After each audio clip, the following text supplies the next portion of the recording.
Hello friends, BPSC guide point channel पे आपका स्वागत है। आज के इस वीडियो में हम लोग बीपीएससी के द्वारा करवाए गए 17th बीपीएससी का जो एग्ज़ाम था, ठीक है, जो 17th बीपीएससी का जो एग्ज़ाम था उसे हम लोग कवर करेंगे। और ये वीडियो 3 पार्टों में आएगा, ठीक है। इसमें हम लोग 1 से लेकर 50 तक के क्वेश्चन को करेंगे।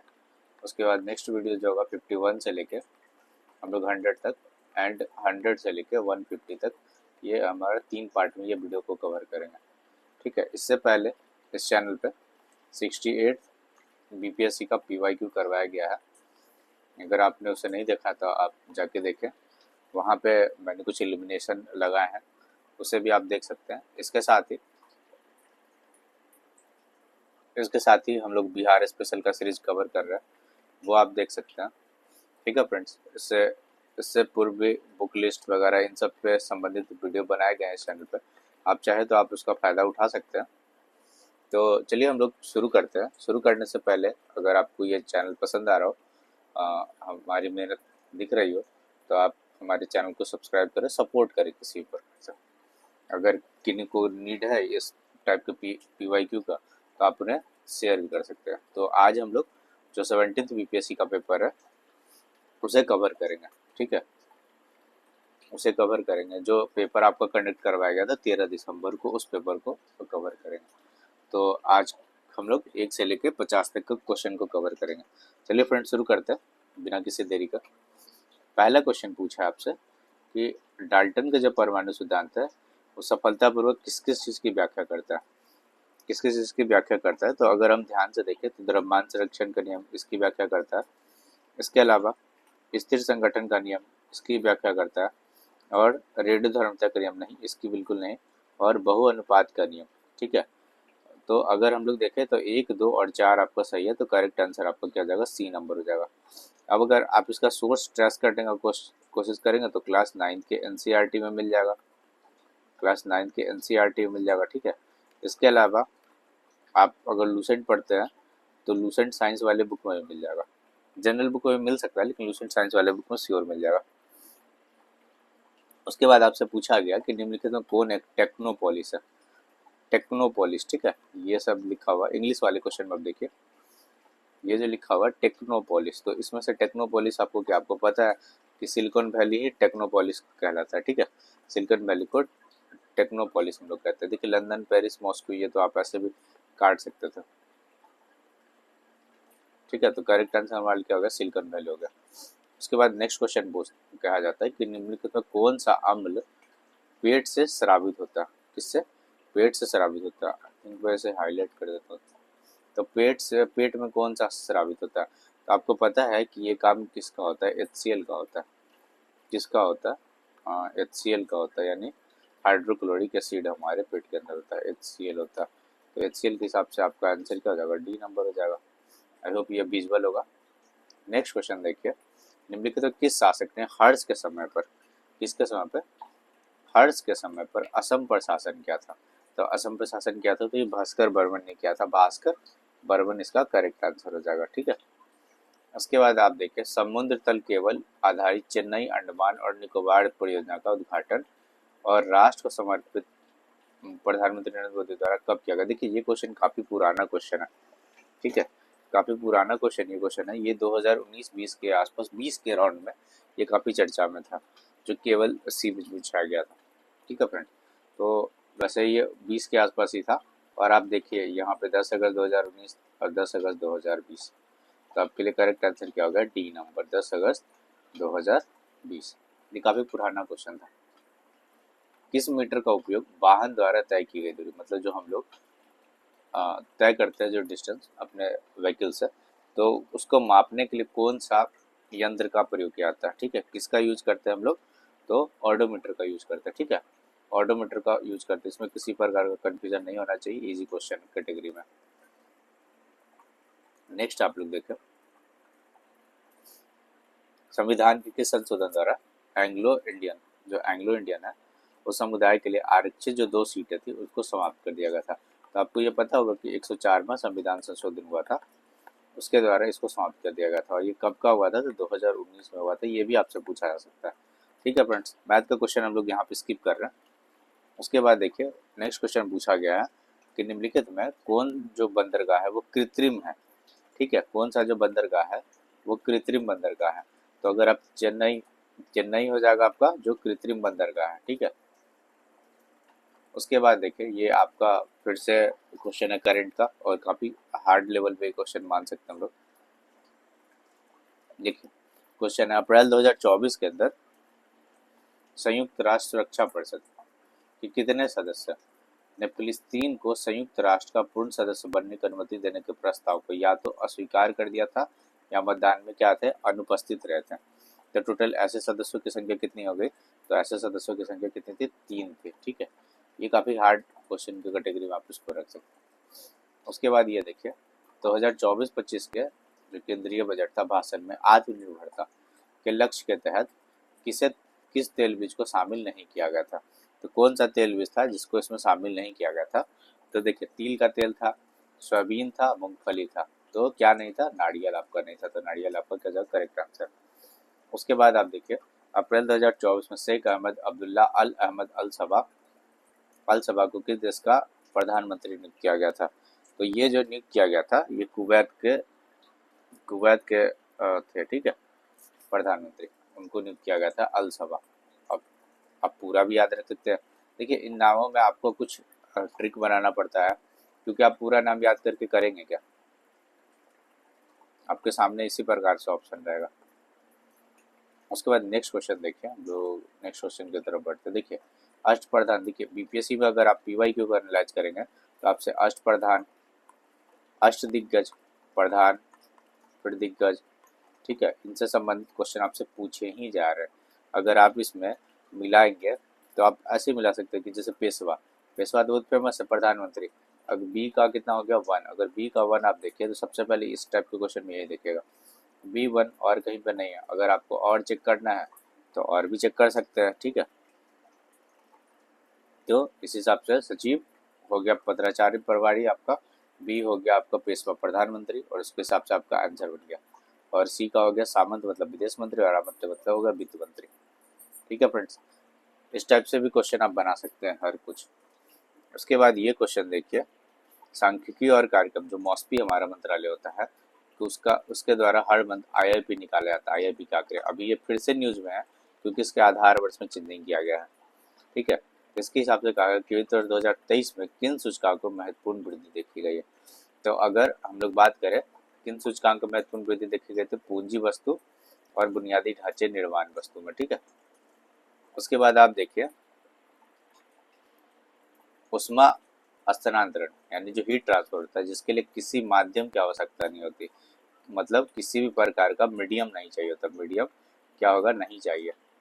मीडियम नहीं चाहिए तो वो स्थिति आपको मिल जाएगा रेडिएशन में, यानी विकिरण में आपको वो स्थिति दिखेगा। ठीक है फ्रेंड्स, उसके बाद आप देखिए ये इजी सा क्वेश्चन है ज्योग्राफी का। लावा के ठंडा होने और ठोस होने से किस प्रकार की चट्टान बनती है? तो इग्नियस रॉक बनता है। ठीक है, कौन सा रॉक बनता है? इग्नियस आपका इग्नियस रॉक बनता है। उसके बाद देखिए 18वीं लोकसभा के चुनाव के बाद मोदी सरकार में, ऐसे तो ये पूछना नहीं चाहिए कि मोदी सरकार है, मोदी सरकार में केंद्रीय कपड़ा मंत्री के रूप में किसे नियुक्त किया गया है? तो कपड़ा मंत्री के रूप में किसके नियुक्त किया गया है? तो गिरिराज सिंह को नियुक्त किया गया। ठीक है, जो बेगूसराय से सांसद है। नेक्स्ट क्वेश्चन की तरफ लोग बढ़े। जो चीन है, जो मंगोलायड है, ठीक है, चीन, मंगोलायड, मंगोलिया और जापान में जो निम्नलिखित मानव प्रजाति में कौन निवासरत है? तो ये लोग मंगोलायड की कैटेगरी में थे। इजी सा क्वेश्चन है। चचनामा का जो फारसी में अनुवाद है वो किसके द्वारा किया गया? चचनामा का जो फारसी में अनुवाद है मोहम्मद अली बिन अबू बकर कूफी के द्वारा किया गया। ये भी आप कोई फैक्चुअल बुक पढ़ेंगे वहाँ आपको मिल जाएगा। उसके बाद देखिए बोला कि कौन गैस के द्रवीकरण के लिए उपयुक्त स्थिति का प्रति, मतलब कौन ज़्यादा अच्छा है अगर गैस का द्रवीकरण करना है? तो आपको पता है कि low temperature and high pressure ये ज़्यादा अच्छा कंडीशन माना जाता है। कम तापमान और उच्च दबाव या उच्च दबाव या दाब एक ही बात है। उस निर्वाचन क्षेत्र का नाम बताइए जहां से उड़ीसा के नए मुख्यमंत्री, इनका नाम है मोहन चरण मांझी, हाल ही के राज्य विधानसभा चुनाव में चुने गए थे। अगर आपने मतलब न्यूज़पेपर अगर आप फॉलो करते हैं तब आप ये क्वेश्चन आसानी से बना पाएंगे। ठीक है, तो न्यूज़पेपर फॉलो करते हैं क्योंकि इस टाइप से कोई भी मैगजीन इजीली कवर नहीं करता। उसके बाद देखिए, किसानों द्वारा विपत्तियों का सामना करने को उजागर करने के लिए सहजानंद सरस्वती ने किस समाचार पत्र को प्रकाशित किया था? तो उन्होंने जो समाचार पत्र प्रकाशित किया था उसका नाम था लोक संग्रह। ठीक है, स्वामी सहजानंद सरस्वती से बड़ा हमेशा ही क्वेश्चन बनते रहे। एक दिन में घड़ी कुछ हम लोग मैथ का क्वेश्चन स्किप कर रहे हैं। निम्नलिखित में कौन सा एक लोहे का अयस्क? अब देखिए, लोहे का जो अयस्क है उसके बारे में आपसे बात किया गया। आपको अगर नहीं पता, मतलब आपको कोई कन्फ्यूजन होता है, तो आप देखिए बॉक्साइट हटा दीजिएगा, एल्युमिनियम के अयस्क में आएगा। ठीक है, आप किसको हटा दीजिएगा? बॉक्साइट को हटा दीजिएगा। सीने बार आपको पता है कि पारा का अयस्क होता है, तो आप इसे भी हटा सकते हैं। नेक्स्ट हम लोग बात करते हैं लिमोनाइट और पायराइट के बारे में। तो इसका लिमोनाइट और पायराइट में आपको कंफ्यूजन हो सकता है, बट इसका अगर करेक्ट आंसर की हम लोग बात करें तो लिमोनाइट इसका करेक्ट आंसर हो जाएगा। यहाँ तक फ्रेंड्स आपको समझ में आ गया? तो हम लोग चलते हैं फिर आगे, हम लोग आगे की तरफ बढ़ते हैं। लिमोनाइट इसका करेक्ट आंसर हो जाएगा। खैराजी आंदोलन के जो संस्थापक थे उनका नाम हाजी सरतुल्ला था। क्या था फ्रेंड्स? हाजी सरतुल्ला था, हाजी सरतुल्ला। तो हम लोग 2 क्वेश्चन कर लिया, मैं भी मार्क कर दे रहा हूँ। 24-25, उसके बाद 26 नंबर पे आइए। हमास के जो शीर्ष नेता है जिनका नाम है इस्माइल हनिया है, 31 जुलाई 2024 को कथित तौर पर इजराइल हवाई हमले में कहाँ हत्या कर दी गई थी? तो ईरान के अंदर इनकी हत्या कर दी गई थी। अगर आप न्यूज़पेपर फॉलो करते हैं, कोई कोई सा भी न्यूज़पेपर, तो आप ये इजीली ये न्यूज़ को ट्रेस कर सकते थे, क्योंकि ये गए थे ईरान में और वहीं पे इनकी हत्या कर दी गई थी। ठीक है फ्रेंड्स, वहीं पे इनकी क्या कर दी गई थी? हत्या कर दी गई थी। नेक्स्ट क्वेश्चन पे हम लोग बात करते हैं कि ये आप 27 नंबर देखिए। क्रिसिल की रेटिंग रिपोर्ट के अनुसार वित्त वर्ष 2030 तक भारत में कॉर्पोरेट बॉन्ड बाजार कितना बढ़ने की उम्मीद है? तो ये जो बढ़ने का उम्मीद था वो 100 से 120 लाख करोड़ बढ़ने का उम्मीद था। 100 से 120 लाख करोड़ बढ़ने का उम्मीद था। ठीक है फ्रेंड्स, अभी मैं 2-3 क्वेश्चन और यहाँ 24 नंबर इस पर मार्क कर देता हूँ। 24, फराजी आंदोलन के संस्थापक, हाँ, हाजी सरतुल्ला, ऐसा मैंने बताया आपको, तो हाजी सरतुल्ला होगा। और ये हम लोगों ने बात किया था इस्माइल हनिया, इनकी हत्या कर दी गई थी ईरान के अंदर। ठीक है फ्रेंड्स, उसके बाद देखिए 100 से 120 लाख करोड़, उसके बारे में हम लोग बात किए। उसके बाद आप देखिए, आपसे पूछा गया कि कौन सी पर्वत श्रेणियाँ हैं? गारो है, मतलब आपको अरेंज करना है पूरब से पश्चिम। तो सबसे पूरब में कौन सा है? ऐसे आप अरेंज कर सकते हैं 1 2 3 4, ये आपको पूरब मानना है। ठीक है, क्योंकि आपको पूरब से पश्चिम बोला है अरेंज करने में। तो अगर आप इसको अरेंज करते हैं तो गारो सबसे पूरब में आएगा, यानी 1 नंबर सबसे पूरब में आएगा। अब आप देखिए 1 नंबर सबसे पूरब में कहीं आपको दिख रहा है? 3 4 2 1, इसको हटाइए, इसको हटाइए, इसको हटाइए, आपके पास करेक्ट आंसर मिल गया 1 2 3 4। ठीक है फ्रेंड्स, नेक्स्ट क्वेश्चन पर हम लोग बात करते हैं। अब आपसे ये पूछा गया तो आप इसको भी मिला सकते हैं, 29 नंबर में आए, जिसे भागलपुर रेशम के लिए जाना जाता है। अगर बी का 1 आप देखें तो बी का 1 आपको कहाँ दिख रहा है? यहाँ पे बी का 1 आपको यहाँ दिख रहा है। आप इसके साथ आगे जा सकते हैं, क्योंकि आपके पास गलत होने का स्कोप ही नहीं है, क्योंकि इसमें से जो पहले ऑप्शन होते थे इनमें से कोई नहीं, उपयुक्तों से एक से अधिक, तो वो तो है ही नहीं। तो आपके पास करेक्ट आंसर हो जाएगा। अब इसको आप देख के मिला सकते हैं। जमुई आपको पता है सोना के लिए हर साल चर्चा में है। मधेपुरा के अंदर रेल डब्बा कारखाना और वैशाली में पुष्प उत्पादन से संबंधित। उसके बाद आगे देखिए, लगभग 200 वर्षों तक तटस्थ रहने के बाद मार्च 2024 में निम्नलिखित में कौन सा देश आधिकारिक तौर पर नाटो में शामिल हो गया था? देखिए, ये स्वीडन काफ़ी चर्चा में था कि नाटो का मेंबर हो गया था। ठीक है, से इजी कैटेगरी में। अगला देखिए, उर्वरक के किस घटक का उपयोग शीघ्र विकास को प्रोत्साहन करने के लिए किया जाता है? देखिए फ्रेंड्स, यहाँ पे आपको कन्फ्यूजन सिर्फ 2 ही ऑप्शन में हो सकता था। एक तो आपको हो सकता था नाइट्रोजन में और एक होता था फास्फोरस में, बट इसका करेक्ट आंसर अगर आप देखेंगे तो ये फास्फोरस में होगा। ठीक है फ्रेंड्स, मलिक काफूर को 1000 दिनारी के नाम से जाना जाता था, और इसमें इंटरेस्टिंग बात यह है कि इसको खरीदा किसने था, ये बात पूछा, वो भी मूल रूप से किसने खरीदा? तो नुसरत खान ने खरीदा था। अगर आप घटना चक्र का क्वेश्चन आप करेंगे तो वहाँ पे आपको इसका आंसर ही मिलेगा। बिहार राज्य जल विद्युत शक्ति निगम की स्थापना किस वर्ष में की गई थी? 1982 में। देखिए फ्रेंड्स, ये जो क्वेश्चन है 1982 मतलब कि बिहार राज्य जल विद्युत शक्ति निगम। ये क्वेश्चन आपको टीआरई के एग्जाम में पूछे गए थे, ठीक है, जो इस एग्जाम से जस्ट पहले हुआ था, वहाँ से ये क्वेश्चन पिक किया गया। तो आपको ये सारे चीज़ ध्यान रखने होंगे। New lamps for the old, ये आपको पता है इजी क्वेश्चन है, अरविंद घोष जी के द्वारा लिखा गया बुक है। नेक्स्ट हम लोग बात करते हैं अंतर्राष्ट्रीय ओलंपिक दिवस 2024। अंतर्राष्ट्रीय ओलंपिक दिवस 2024 अब तो जो कब मनाया गया, 23 जून को मनाया जाता है, हर वर्ष मनाया जाता है। तो इसका क्या थीम था, तो आगे बढ़े, सीखे, खोजे, एक बेहतर दुनिया के लिए साथ। ठीक है फ्रेंड्स।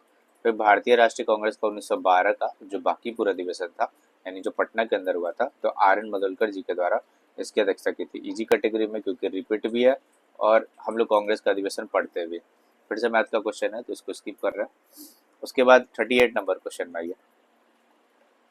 आर्थिक सर्वेक्षण 2023-24 के अनुसार बोला गया है कि कितने कितने परसेंट कि मतलब प्राइमरी सेक्टर में कितना योगदान है, सेकेंडरी में कितना है और टर्सरी में कितना है। तो ये इजी क्वेश्चन है क्योंकि हम लोग जब तैयारी करते हैं तो इस चीज़ को डेफिनेटली पढ़ते हैं। तो एग्रीकल्चर का या प्राइमरी सेक्टर का 17.17%, सेकेंडरी सेक्टर का 27.6% एंड जो सर्विस सेक्टर या टर्सरी सेक्टर है 54.7% हुआ था। उसके बाद देखिए राष्ट्रीय डॉल्फिन अनुसंधान केंद्र बिहार के किस शहर में खोला गया। इजी कैटेगरी क्वेश्चन है, पटना के अंदर खोला गया। ठीक है फ्रेंड्स। उसके बाद देखिए 40 नंबर क्वेश्चन में कि कौन सा जोड़ा सोडा अम्ल अग्निशामक का घटक होता है। ठीक है, तो तनु सल्फ्यूरिक अम्ल और बाइकार्बोनेट विलयन जो होता है ये घटक होता है। नेक्स्ट में क्वेश्चन पे हम लोग बात करते हैं, निम्नलिखित कौन से जीवाणु बीमारी को प्लीहा ज्वर कहते हैं। ठीक है, प्लीहा ज्वर किसको कहते हैं, तो एंथ्रेक्स को कहते हैं। किसको कहते हैं, एंथ्रेक्स को। अगला क्वेश्चन है जीमैक्स। पहला बात ये समझिए कि जीमैक्स जो होता है इंडिया और जापान के बीच में होता है। इंडिया और किसके बीच में होता है, जापान के बीच में होता है। और ये कहाँ पे हुआ था, तो जापान के अंदर हुआ था, योकोसुका नामक जगह पर। ठीक है फ्रेंड्स। रामकृष्ण मिशन की स्थापना किसके द्वारा की गई थी, तो हम लोग को पता है कि स्वामी विवेकानंद के द्वारा किया गया था। अब आपको कंफ्यूज करने के लिए देखिए पहले में तो आप किसी हालत में नहीं कंफ्यूज होंगे। ठीक, आपको स्वामी विवेकानंद यहाँ भी मिल गए, यहाँ भी मिल गए, तो आपको कंफ्यूजन हो सकता है यहाँ। ये याद रखिएगा कि जब जो धर्म सम्मेलन हुआ था 1893, तो उसके बाद जब आए थे तो उसके 4 वर्षों के बाद उन्होंने रामकृष्ण मिशन की स्थापना की थी, जो उनके गुरु थे, उनके उनके शिक्षाओं को आगे बढ़ाने के लिए। ठीक है फ्रेंड्स। फिर नेक्स्ट क्वेश्चन हम लोग स्किप करते हैं। 45 नंबर भाई, 45 नंबर क्वेश्चन अगर आप देखेंगे, कौन सी विकिरण शरीर के दर्द से राहत पाने के लिए उपयोग की जाती है, तो ये क्वेश्चन इजी कैटेगरी में इंफ्रारेड का यूज किया था है और ये क्वेश्चन रिपीट है। ये 69th में भी देखेंगे तो ये क्वेश्चन आपको मिल जाएगा। उसके बाद देखिए किस चेर राजवंश की राजधानी कौन सी थी। अगर चेर राजवंश की हम लोग राजधानी के बारे में बात करें तो कुरवीर या करूर थी। नेक्स्ट क्वेश्चन हम लोग बात करते हैं अंग्रेज नीतियों की आलोचक कृति गरीब हिंदुस्तान। कौन सा, गरीब हिंदुस्तान, जिसे बिहार में 1930 में अंग्रेजों ने प्रतिबंधित किया था, उसके लेखक कौन थे। अगर इसके लेखक के बारे में बात करें तो ये जो थे मोहम्मद वली हसन थे। ठीक है, ये फ्रेंड्स इस क्वेश्चन को आप हार्ड कैटेगरी में रख सकते हो। बिहार के जो जीडीपी है उसमें कृषि का कितना योगदान था। देखिए यहाँ पे पूछा गया आपसे एग्रीकल्चर का योगदान। ठीक है, और जो आंसर जो ऑप्शन है आपके वो सारे ऑप्शन प्राइमरी सेक्टर से रिलेटेड है, इसलिए क्वेश्चन को डिलीट कर दिया गया था बीपीएससी के द्वारा। क्या किया गया था, डिलीट किया गया था बीपीएससी के द्वारा। नेक्स्ट हम लोग बढ़ते हैं एनएसएसओ मतलब राष्ट्रीय प्रतिदर्शी सर्वेक्षण कार्यालय के अनुसार 2017-18 से 2022 तक महिला श्रम बल भागीदारी दर में कितने परसेंट की वृद्धि की गई। तो हम लोग को ये बात जब हम लोग पढ़ते हैं तो इस बात का ध्यान रखते हैं कि इस क्वेश्चन को कर लिया जाए। तो 23.3 से लेकर 37% तक ये आंकड़े हो गए, पीएलएफएस के आंकड़े हो गए, ये इंपॉर्टेंट है। इकोनॉमिक सर्वे के आंकड़े हो गए, आरबीआई कोई आंकड़ा निकालता है या रिपोर्ट निकालता है वो जरूरी है, और इम्पोर्टेंट इंडेक्स उसमें इंडिया की रैंकिंग और नंबर 1, नंबर 2, नंबर 3 पे कौन है वो भी इम्पोर्टेंट है। ठीक है, नेक्स्ट क्वेश्चन हम लोग बात करते हैं। नेक्स्ट क्वेश्चन हमारा आखिरी क्वेश्चन होगा 1 जनवरी 2024 को किस देश ने ब्रिक्स की अध्यक्षता संभाली है। तो ये काम किसने किया था, तो रूस ने किया था। ठीक है, किसकी अध्यक्षता है अभी, रूस की अध्यक्षता 1 जनवरी 2024 को। आपको पता है ये रोटेशन बेसिस पे होता है ब्रिक्स, तो इसमें काफी मेंबर आ गया। निम्नलिखित में लास्ट क्वेश्चन है, फर्श टाइल्स बनाने के लिए उपयोग किया जाने वाला जो मेलामाइन है ये किसका उदाहरण है? तो मेलामाइन अगर आप बात करिएगा तो थर्मोसेटिंग प्लास्टिक। अब आप बताइएगा थर्मोसेटिंग प्लास्टिक और थर्मोप्लास्टिक में क्या अंतर होता है? ठीक है, तो मेलामाइन क्या है? तो थर्मोसेटिंग प्लास्टिक का एग्जाम्पल है। फ्रेंड्स नेक्स्ट पार्ट में हम लोग 52 से 52 तो मैथ का क्वेश्चन है, 53 से हम लोग 100 तक क्वेश्चन करेंगे। ठीक है फ्रेंड्स, अगर आपको ये पसंद आ रहा हो तो हमारे चैनल को सब्सक्राइब करें और वीडियो को शेयर भी कर सकते हैं अगर आपको किसी वीडियो पसंद आ रहा हो। और अगर आपको कुछ भी कोई शिकायत कुछ कहना हो वीडियो के रिलेटेड या कंटेंट से रिलेटेड तो आप मैसेज कर सकते हैं, साथ में टेलीग्राम ग्रुप भी ज्वाइन कर सकते हैं वहाँ पे। ठीक है friends, thank you so much.